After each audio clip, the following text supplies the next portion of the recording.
So hello and welcome to this session for Global Mentoring Week, all about managing your mentoring mindset. We're going to be joined, or we are being joined with for this event by Gerry for this session, and I'll introduce you to Kate in a little while. Before I do that, I just want to tell you a little bit about Global Mentoring Week. Global Mentoring Week is happening during this week of the 9th of November 2015, and during the week the IIC&M, which is hosting Global Mentoring Week, is inspiring mentors to get involved through local, national and global activities designed to educate and empower, collaborate and engage, and introducing a wider network to the new possibilities and exciting opportunities. This is the first week of its kind, so we're all very excited here at the IIC&M to be powering the Global Mentoring Week 2015. Throughout Global Mentoring Week, the IIC&M is publishing white papers, hosting webinars from industry leaders, sharing surveys, video footage, and all of this is being delivered free of charge to you during Global Mentoring Week.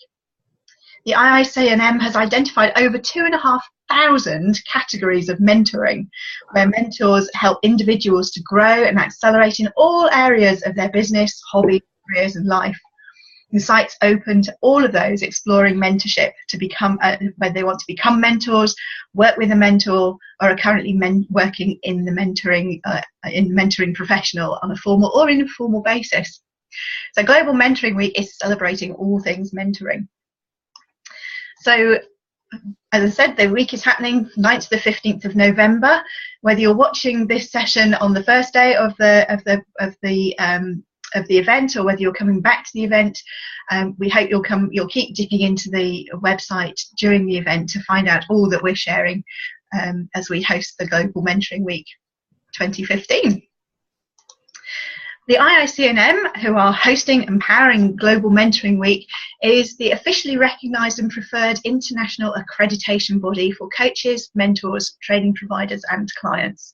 We create excellence in the coaching and mentoring professions. We have a members area which demonstrates our commitment and support to members through the calibre of information that we provide, including webinars like this one, articles, recommended reading, community, forums and think tank articles. To find out more, you can explore the members area or the Institute website, which is iicndm.org, and you can contact Barbara Cormack and Liz Harwood at the Institute. So, without further ado, I would love to introduce you to our panellists today. Gerry has joined us to talk about your mentoring mindset, how we manage our mentoring mindset. We're going to be talking conversations today and exploring things like how to introduce space and ease into your day without adding more hours to the day or things to the to-do list, and without having to set the alarm clock earlier. I'm looking forward to that one. We're going to be looking at techniques for staying true to your own inner guidance on what will work best for you in your business without getting caught up in the noise of what everyone else has to say. And we're going to be talking about why getting caught up is a myth, and how to stay focused on the things that truly matter to you without drowning in the day-to-day demands of running a business. So, Kate, I'm really looking forward to this. Kate is somebody I've got to know for over the last few months. She helps business owners to tap into their best, most creative work by structuring their business and life in a way that creates so much abundant space that their ideas can't help but sprout and grow. She works with clients to make more money whilst working less and staying true to their ideal and real dreams. She's been featured in the BBC News, in the Telegraph and the Daily Express, which are newspapers here in the UK, as a coach and business growth expert, and she also mentors clients too. Kate regularly speaks across the UK about how to transform business by focusing on the things that bring you the most joy, which sounds like a wonderful thing to inject into business.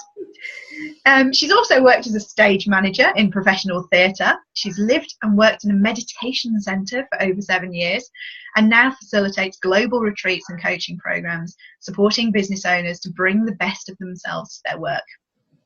Kate believes it's easy to follow the crowd, but more impactful to find your own branch of the tree. She also knows that all powerful business owners need space to think. And in that space, they find ideas that just may change the world. So we're going to talk about managing your mentoring mindset and how that can be a really key part of your successful mentoring. So, Kate, thank you ever so much for joining us. A pleasure.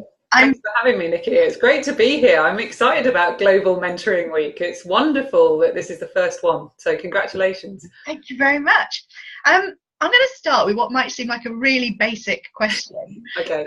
When we talk about mentoring mindset, what do we actually mean by a mentoring mindset? Oh, that is a good question. You know, sometimes it's really important to ask the questions, like the things we think are simple questions, isn't it? So what do we mean by mentoring mindset? Well, I think in a nutshell, it's who you are as a mentor. It's how to keep your own mind clear, if you like. And I'm not talking about stopping thinking. Sometimes when people hear I've lived in a meditation center, they think that's all about, oh my gosh, don't have thoughts. Well, that's kind of impossible, isn't it? Unless you're extremely highly evolved, I would guess. But we do think as human beings. It's how to keep your mindset, how to keep your mind clear so that you can be available for the people that you're working with. So it's to do with like managing your mentoring mindset. Your mentoring mindset is who you are as a mentor and who you are for your clients as a mentor. So really this conversation here today is, you know, how do we stop all that stuff, that other stuff that comes with running a business or setting up a business or trying to run a business, whatever it is, getting in the way, and really make sure we can keep our minds clear, our thoughts directed towards the work we're here to do, so we can serve our clients to our best ability. Thank you. That's really helpful, just to get that clarity around what we mean by it. So why is it important for us as mentors to manage our mindset? Good question. I mean, we could just show up, right? And you know, rock up to our mentoring sessions as who we are, and maybe we could put a good suit on, or I used to think I had to wear very posh clothes and heels that felt incredibly uncomfortable by the end of the day to show up as a proper business person. I now know my belief is that that's just rubbish. We just need to be who we are. Obviously there's an appropriate way to dress, but generally the more true to ourselves we can be, the more powerful it is. So managing our mentoring mindset, it's about really being able to, like, why is it important is, sorry Nikki, I've waffled there and I've forgotten I was caught up in heels and clothes for a minute. Why is it important? It's very distracting. Thank you. It's this whole important, what makes it important? What happens if we don't manage our mindset? Yeah. Great. What makes it important? What happens if we don't kind of manage it? It's, showing up for that meeting. It isn't about, what you're wearing or anything like that. It's about who you're being. And really that's why it is so important to manage your mindset, is because if you show up for a meeting with a client and your head is preoccupied, even with simple things like, I couldn't find a parking space. Why did the parking meter take £3 coins instead of £1 coin if you're in the UK, or just, I don't know, the traffic on the way here, like circumstantial stuff, or I'm not feeling so good today. And if we don't have a way of being able to park those thoughts and those concerns, which may be valid, there may be things we need to deal with. Some mentors, obviously, we might have stuff going on at home. There might be children didn't want to go to school or whatever it is. All of those things are valid. But when we're with our clients, we need to be able to keep our minds clean and clear for that client. What happens if we don't? Well, sessions get messy.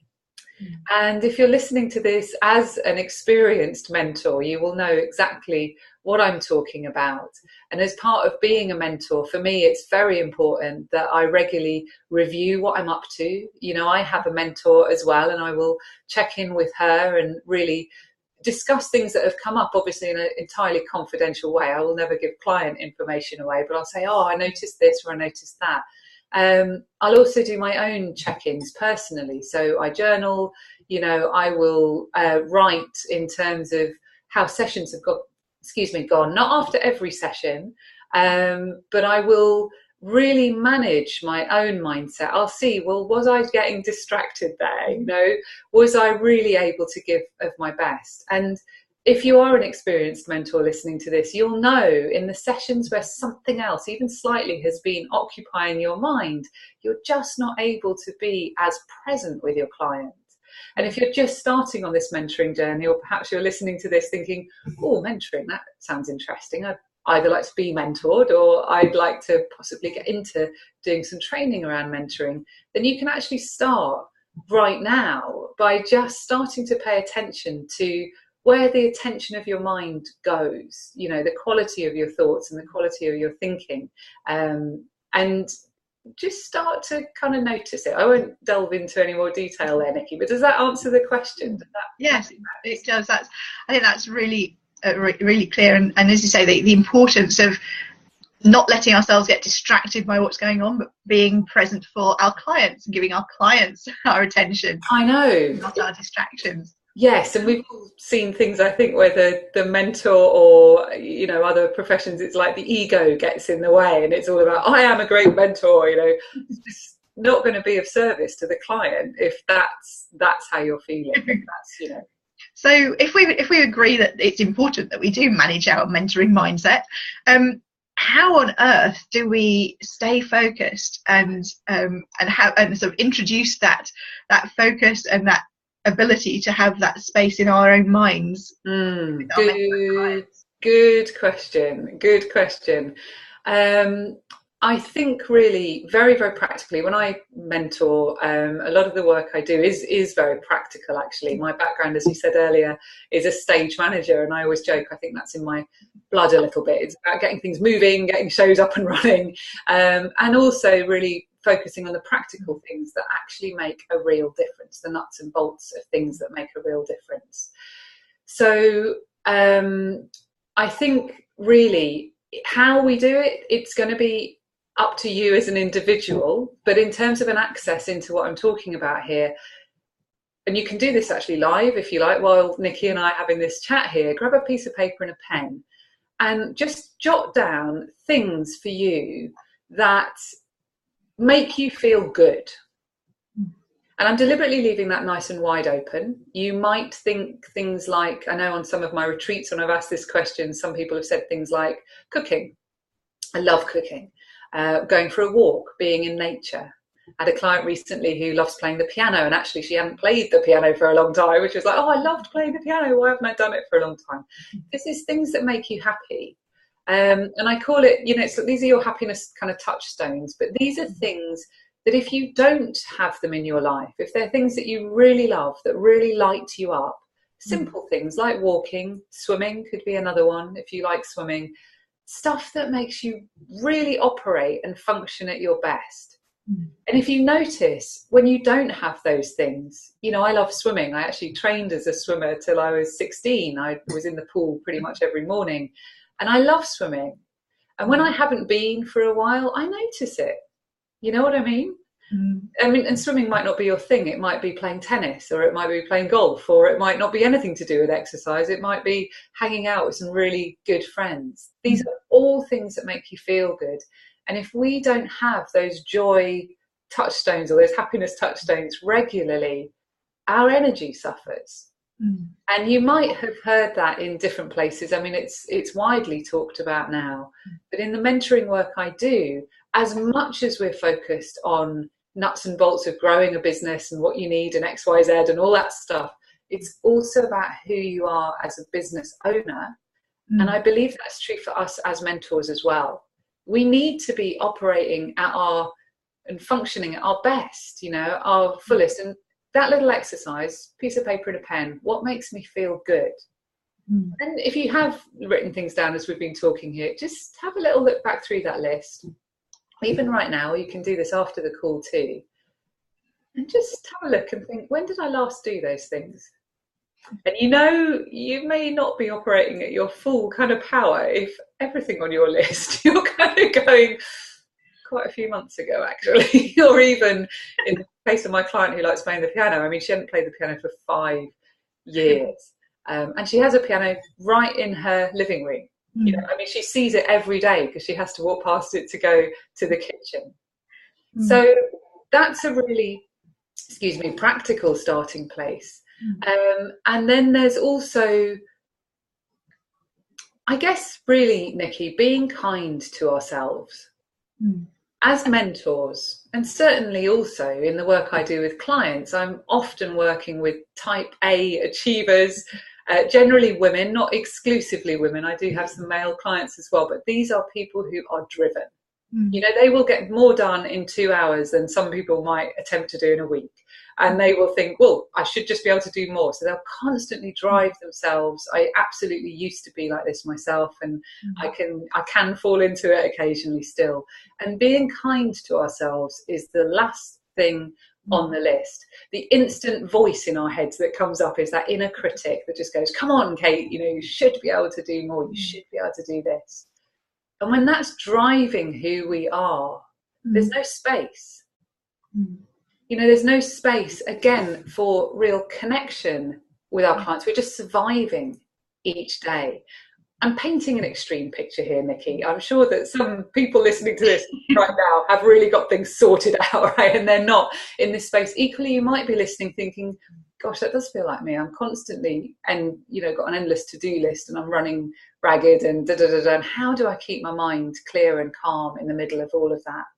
And I think, again, bringing it back really practically, the first thing to do is to notice it.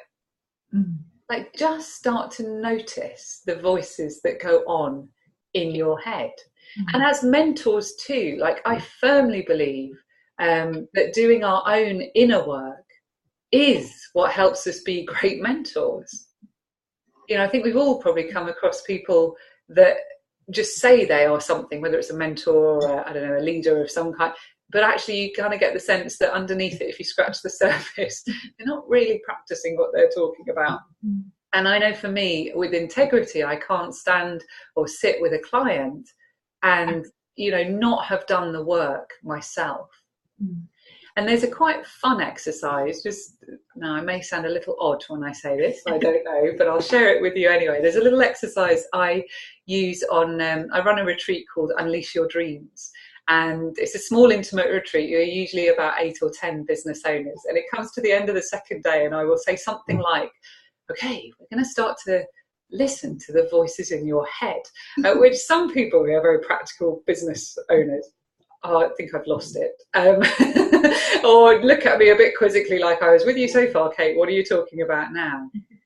And I do this very practical exercise that I learned, I read in a book actually called The Artist's Way by Julia Cameron, The Artist's Way, Julia Cameron. And she calls it the secret selves exercise. And I won't go into the whole thing now, but you can try this after this webinar. And if you want to read more about it, The Artist's Way is a great book anyway for personal development and inner work. And she says, okay, let's start to get clear what some of those voices are saying.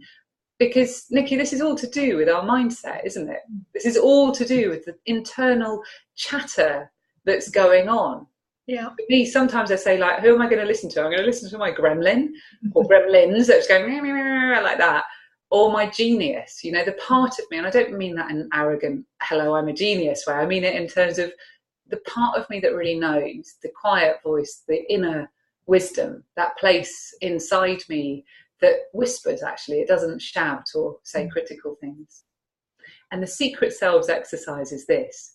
You get quiet, piece of paper and a pen again, and you play on the piece of paper with, if I had to create a character for this particular voice in my head that keeps being quite recurrent, what would it be like? What would that character be like? I'll give you a really, really clear example here. I was doing this work with some clients on a retreat, and one of them created a character called Mr. What If.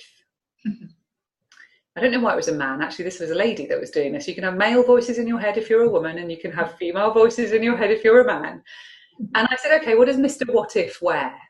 He was very conservative. didn't wear any colour, and he wore glasses, and he was quite small, and he was very particular about things, and he was very worried. You get the picture? It's like drawing a cartoon. So we looked in his wardrobe, which I know I do get some raised eyebrows when I do this kind of work with clients, but it's like, no, what's in his wardrobe? So we wrote that down. Very polished shoes, very clear, you know, socks exactly pulled up to the right length, all that stuff.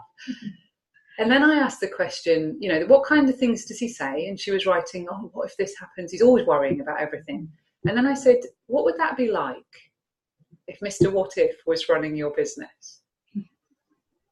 And she sat there for a moment. She got really quiet, and then she went, he has been.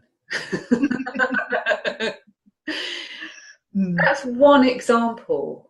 Yeah. As a mentor, managing my mindset is choosing, and this is the end of that exercise I do on the retreats, when to pack Mr. What If off in a minibus and send him on a journey. In fact, on that particular retreat, he met up with someone else in the room, had ex-brigadier was one. Come on, sort yourself out. Why you take so long to do it? And we had somebody who was there who had Mrs. Scatterbucket, who just dropped things all the time and could never hold stuff in her head and was always running around like papers flying everywhere whenever she was late for meetings. And, you know, we got them all in a minibus. We kind of made it fun. It's like, off you go, you know, go and have your own adventure. I am here to do this mentoring session right now. And I don't know how that sounds. You know, if you're listening to this, or as you're listening to this, know me saying that. The thing is, if we don't get clear though, what's going on, and actually, for me, the fun piece is giving it a name to it, because you can start to recognise when they come up. My client, she's working with me. I am her mentor now around her business. We can both spot it when Mr. What If pops up in the conversation. She'll have an idea. Wow, and there he is. What if, you know, I don't know, go and stand on that stage, you know, and do that talk. What if people don't come? What if people don't like it? What if you're misquoted? What if? Better not do it. Right, but we'll spot it and we'll pack him off. I literally mean that. Imagination in a minibus. So I love it. I think making things fun really, really helps. So there are other exercises too, but that's a great one to just. I love that. I think making it fun and giving it characters is a great way of engaging with that bit of our mindset that's perhaps not as helpful as we would like it to be. Totally, yeah, because otherwise we beat ourselves up, don't we? That I shouldn't be thinking that, I should be thinking it, and then we just get in a spin, when actually, back to managing our mentoring mindset, it's about, well, look, I'm not perfect. This stuff will happen. Yeah. If I can spot it earlier and earlier, I can say things like, thank you, Mr. What If, for your opinion. I get that you have a valid concern, you know. And maybe Mr. What If is a great person to have if you're doing a risk assessment of a venue, if you're going to do an event or something. And then when you're talking about the possibility of what you're going to create at the event and who you want to invite, he can go away. Thank you very much. Yeah. And you might bring another character to the front. So anyway, I'm not always thinking about characters in my head, but it's fun to kind of distinguish them. What I really like about that and recognising the characters is that's a sort of an instant thing that we can do. So putting myself in the shoes of some of our lovely viewers, if somebody's got a really full diary and they're feeling really busy, then the idea of fitting in a walk or playing some music or all of those touch points that we mentioned earlier, that might feel like too much of a stretch to find space in the diary for those. But recognising the characters in the voices in our minds and using those, we can do that instantaneously. That isn't going to add anything to our to-do list. Absolutely. But it's a really, really really powerful way of changing our mindset into one that's helpful and constructive. So I definitely. Would you like to know a secret, Nikki? Yeah. I love what you just said, because you're absolutely spot on. We write down the things that make us happy. Let's take another example of a client I was working with. She wrote down exercise, and in fact she'd had an accident a year and a half before we started working together. She was fine, but she'd damaged her back, and exercise was not only something that made her feel good, but when we started working together, her physio had said to her, you know, if you don't exercise, your back is just going to get worse and worse. And actually, she was in a great deal of pain with it. And when we first started talking, it was exactly that. I don't have time. I don't have time to go and exercise because, let's face it, a lot of us put ourselves at the bottom of the list, right? And we don't put the importance we need to on ourselves. She's certainly not alone. So we had this conversation and it went like this. She was, oh my gosh, but I feel terrible because my physio says I should, and also my back really hurts. And what can I do about it? I'm really busy. Exactly what you said. How can I find time to do that? You know what we did? Because the thing she would focus on is her clients, as many of us do. Yeah. I said, if you had a client appointment in your diary, you wouldn't just go, oh, well, you know, see you later. I think I'll do my emails instead of going to that meeting. Would you? She went, I would never do that in a million years. Like, I would just never do it. I said, okay, great. That's really clear. Your integrity around your clients is great. I said, you have a very, very important client. She went, yes, I do. I have very important clients. They're very important. I said, you have another very important client, and his name is Mr. Back. And we actually wrote, we got clear. She needed to go, her physio had said 3 times a week, you have to go to the gym for half an hour. He'd given her these specific exercises she had to do. So we put Mr. Back in her diary. Now, she's someone, like I was talking earlier about, like a bit of an achiever, a bit of kind of like, come on, need to do this.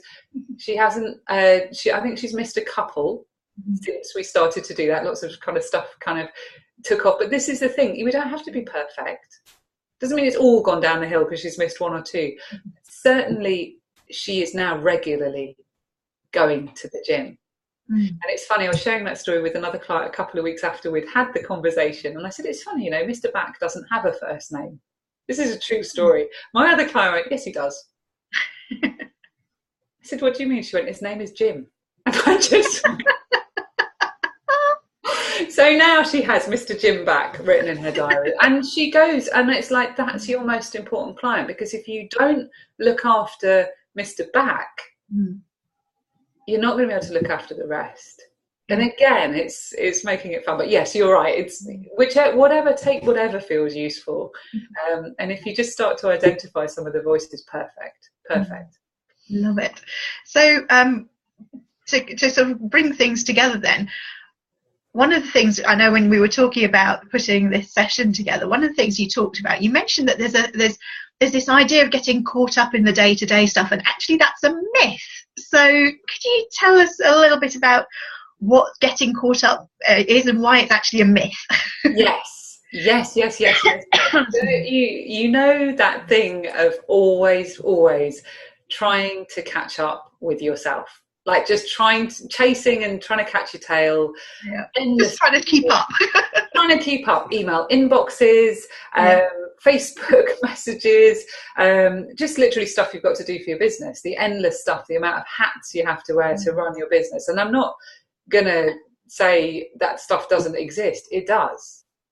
But the point where it becomes an issue is where that stuff, all the busy stuff, takes precedence over actually doing the things that are important to you in your business, the actual dreams you have. You know, I have a client who for 20 years had a dream about what she really wanted to do in her business.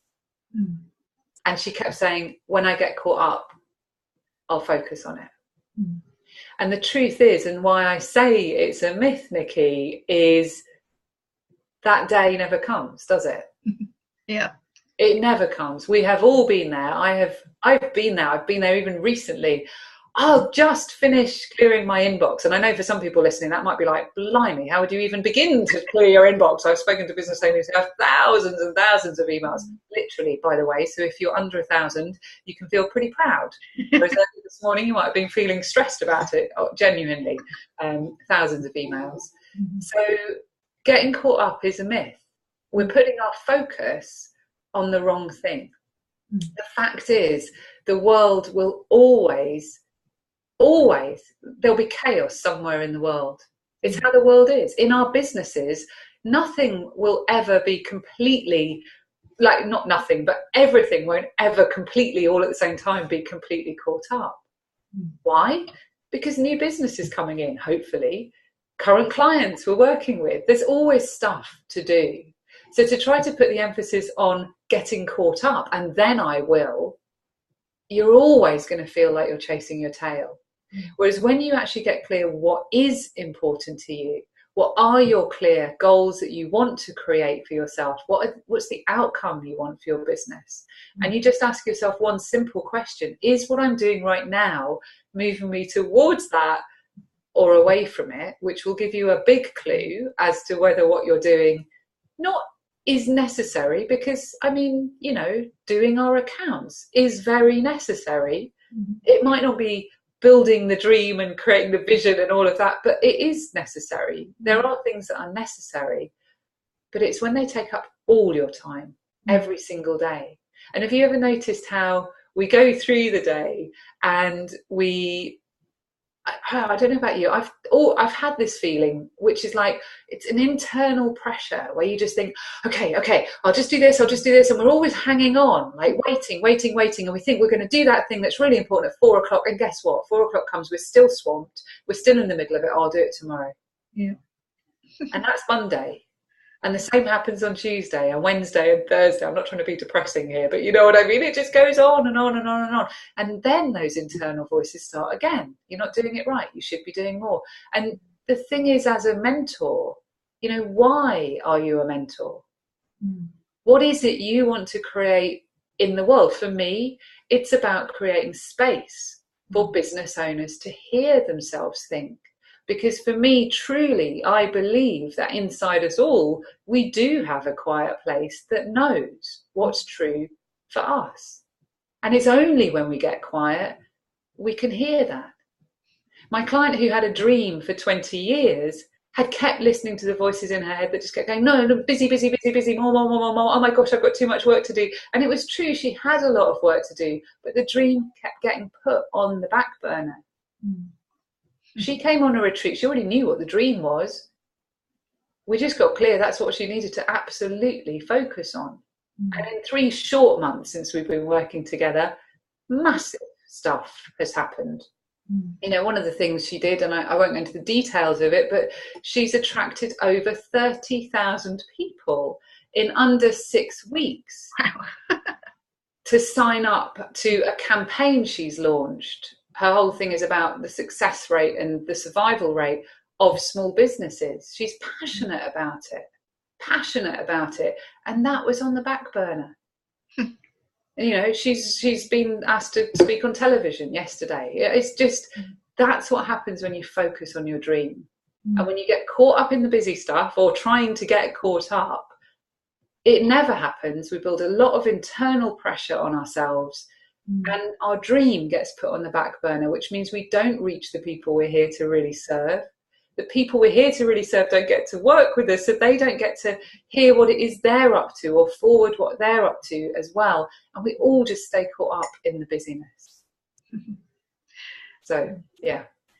There's so much more I could share. That's why I paused then. I was like, no, right, there's loads more I could say. But yeah. Yes, I think that's a really, really important point, that it isn't about catching up and when I've got this, then I will do whatever. Exactly. And actually, or the antidote to that is staying focused on what really matters.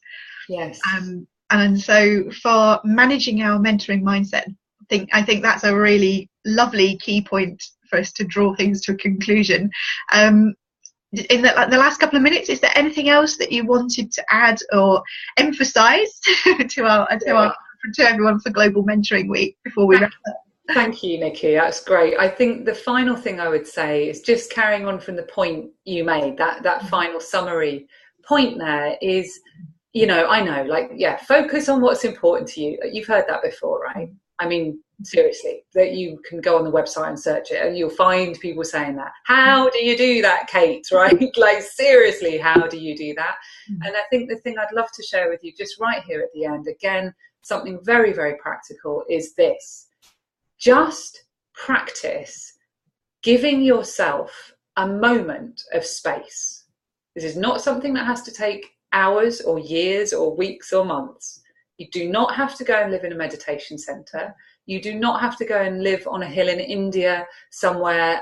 That's not where I lived, by the way. I lived in a meditation center in Cardiff, of all places. That was where I was. But you don't have to go and sit in some peaceful forest or on a hill, to stay calm, just give yourself a moment of space. And that can be really simple. That can be noticing when you're getting caught up and stressed. You know, that adrenaline build up you feel? And then of course our thoughts go crazy and we get more and more in a pickle, and then you try and do something like work out a technological system, and we all know what happens when you're in that state and you try and work out technological systems. Hours will get lost, right? They will not work. If you sleep and come back to it, oh look, you did it in 10 minutes, right? We know that. The moment you notice, and for all of us it will be different. For some of us it will be the moment we've dropped all the papers, the thing doesn't work, we've broken our computer, like extreme end. For others, it will be, I'm feeling slightly stressed right now. Notice when that's starting to happen and just stop for a moment. If you can shut your eyes where you are, do. Take a deep breath. There's that old thing, you know, take a deep breath, it'll all be okay. Well, it comes from somewhere, because it's actually saying, give yourself a moment to just get back into your body, refocused. You're not going to feel amazingly calm, I know, if adrenaline's coursing through your body, but you can learn and practice to just stop the build up and the oh my gosh, now it's all gone crazy, right? Just get the muscle used to, like the mental muscle used to, okay, I recognize that that's happening, let me just stop and then refocus. Does that make sense, Nikki? It does, yes. Just that hitting that pause button is what came into my head. Yeah, hitting the pause button, and it can be as simple as take a deep breath. Sometimes I will open the back door, I work from home, I will stand outside for 1 minute and breathe. No weird yogi breath, just breathe, like look at a tree, you know. I have a weird one that you've just reminded me with saying opening the back door. Yeah. Most mornings I go outside and I put seed on the bird feeder in the garden, and just that's my moment of reconnecting with nature, and it's only a couple of minutes. Brilliant. I notice the difference between the days I do it and the days I don't. It's just little things like that we can do. Absolutely. And if you've not done it for 3 days, don't listen to the gremlins that are going, oh my gosh, it's totally failed now, you've just done it really rubbish. It's like, no, do it tomorrow. Do something that fine. The pause button and makes you smile. Exactly. Thank you ever so much. I have really enjoyed our time together today. I'm just going to go back to back to our website screen for everybody who's with us today, just to remind ourselves of how we can get in touch with Kate. So Kate Gerry Coach is the Twitter address at Kate Gerry Coach, and for Facebook it's Kate Gerry Coaching. So you can find Kate's Facebook page, and Kate's website is kategerry.com. And I know from talking to Kate that she's got all sorts of things going on with retreats and workshops and things, and so rather than try and tell you about a specific event, because you may be watching this at different times and in different locations. So I know if you go to kategerry.com, Kate has a thing that you can sign up there to keep in touch with her, and she'll be able to let you know all her forthcoming talks and events and speaking engagements and retreats and all the wonderful things she does with people to help them manage their mentoring mindset and to find that space. And I know also that she sends little sort of tips and helpful hints and things out on the email. I know because I'm subscribed to Kate already, so I know she shares fantastic little useful snippets for us. So, oh, excuse me, sorry about that. So to wrap up our time today, get this to work. So this is Global Mentoring Week. We are in the middle of Global Mentoring Week, and you can find out about the other talks, the other information that we're sharing at the website, which is gmw.expert. And I want to thank you for joining us on this webinar today. Our aim is to continue to provide valued additional added information during Global Mentoring Week, as well as providing ongoing support to our members in order that they might develop their successful mentoring businesses and continue to grow and learn themselves as they do so. Excuse me. Oh, I've got a tickle in my throat. We do love to hear feedback from people, so if you'd like to comment or share any thoughts or ideas that have been prompted by our content today, then please do get in touch. And if you want to present or receive suggestions for other webinar subjects that you might benefit from, please do let us know what those might be. In the meantime, please access the online library. So we do have an access for a recording space in the IICNM's membership area for webinar recordings. We have webinar calendars, articles and so on. And to find out how you can get access to the members area, or if you are interested in becoming a member of the IICNM, then the email addresses are on the screen for you now. Barbara Cormack, barbara@iicnm.org, is looking after all things to do with accreditation and verifying our professional members. Liz Harwood, Liz can also help with your membership inquiries, liz@iicnm.org. So thank you very much for your company today. Thank you ever so much, Kate, for spending time with us today and sharing all your pearls of wisdom about how we can manage our mentoring mindset. I'm looking forward to putting them into practice, and I'm going to go and create myself some space. Wonderful. Thank you so much, Nikki, for having me. Thank you. Thanks, everyone. Bye. Bye.